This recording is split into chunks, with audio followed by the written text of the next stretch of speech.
Monsieur Louis.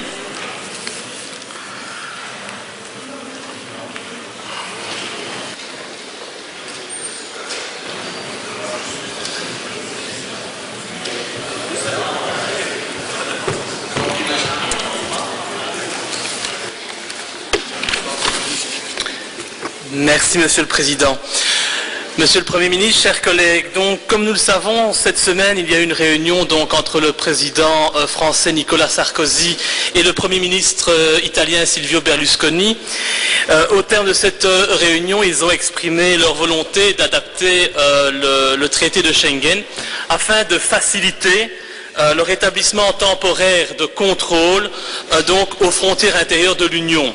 Ils ont à cet effet envoyé donc un courrier conjoint à la Commission européenne et au Conseil européen. Cette demande conjointe de Paris et de Rome fait bien entendu suite à la vague déferlante d'immigrants tunisiens donc, qui sont arrivés en Europe ces dernières semaines, suite aux révolutions qu'ils ont connues dans leur pays. Et cela avait créé de vives tensions entre Rome et Paris, on s'en souvient, suite à la décision du gouvernement italien, une décision que je qualifierais d'égoïste, d'octroyer un permis de séjour donc temporaire valable dans l'ensemble de Schengen. Donc maintenant, la probabilité est quand même importante de voir ces migrants tunisiens arriver chez nous. Je ne vous rappellerai pas à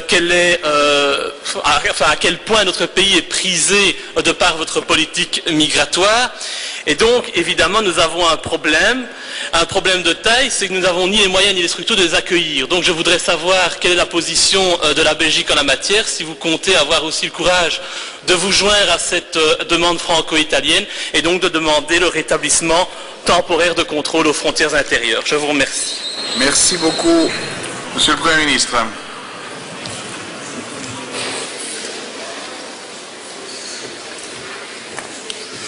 Monsieur le Président, chers collègues, vos questions portent sur une des libertés fondamentales au sein de l'Union européenne, celle de circuler librement dans l'espace commun de Schengen, comme on dit. Avant d'élaborer, je voudrais rappeler quand même que ce sont nos concitoyens qui jouissent en premier lieu de cet acquis majeur de la construction européenne. Ceci étant dit, il est vrai que des situations exceptionnelles peuvent mettre le système sous pression. Je crois qu'on vit pour l'instant ce genre de situation.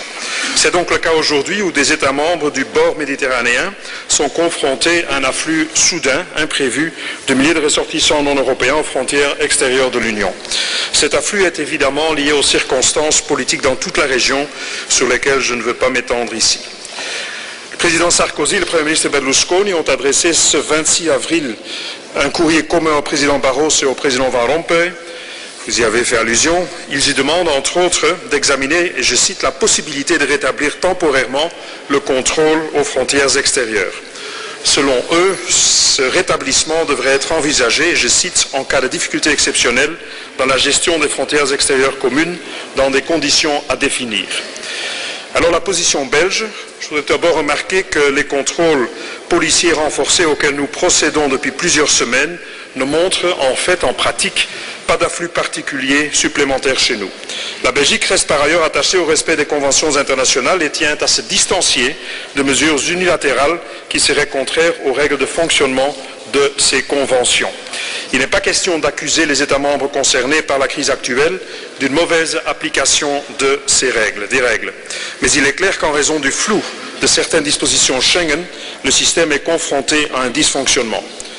Concrètement, Madame de Permenté y a fait allusion, nous attendons la communication de la Commission sur l'immigration qui est prévue début du mois prochain, début mai, et qui fera l'objet d'une discussion au Conseil des ministres de l'Intérieur du 12 mai en vue de décision au Conseil européen de fin juin. Il est donc à ce stade prématuré de se prononcer sur le contenu de la communication, vu qu'elle ne nous a pas encore communiqué, et sur le fond de la question. D'après nos informations, la Commission, tout comme la Belgique, estime qu'il faut absolument maintenir l'acquis Schengen. En ce qui nous concerne, nous plaidons pour un renforcement du dispositif Frontex dans la région frontalière du sud de l'Union européenne et qu'il n'est donc pas question de suspendre le système en tant que tel, mais plutôt d'en revoir certains aspects. Parmi ceux-ci, il y a la question de la clause de sauvegarde à laquelle le président français et le Premier ministre italien font dans leur lettre allusion. Cette clause permet à un État, en vertu des circonstances exceptionnelles impliquant des troubles à l'ordre public, de rétablir des contrôles à ses frontières. La Commission souhaiterait à juste titre clarifier l'interprétation de cette clause de sauvegarde et, le cas échéant, redéfinir les circonstances dans lesquelles la clause de sauvegarde peut être activée par les États membres. Nous attendons donc ces propositions concrètes. Je peux ajouter que les collègues Turtelbaum et Wathelet sont évidemment, Monsieur le Président, à la disposition de la Chambre pour venir présenter le point de vue belge qui sera défendu lors du Conseil des ministres de l'Intérieur de l'Union européenne du 12 mai, après avoir pris connaissance de la communication de la Commission attendue la semaine prochaine. Merci, Monsieur le Premier ministre. Monsieur Louis.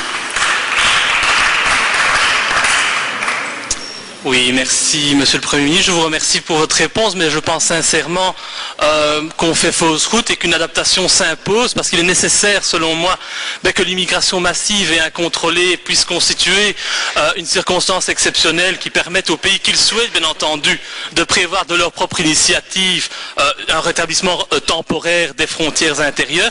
Et en cela, je soutiens, bien entendu, la demande conjointe de la France et de l'Italie. Et je suis heureux de voir, évidemment, que la NVA est du même avis, et donc voilà, je pense qu'il faut suivre cette demande. Je vous remercie.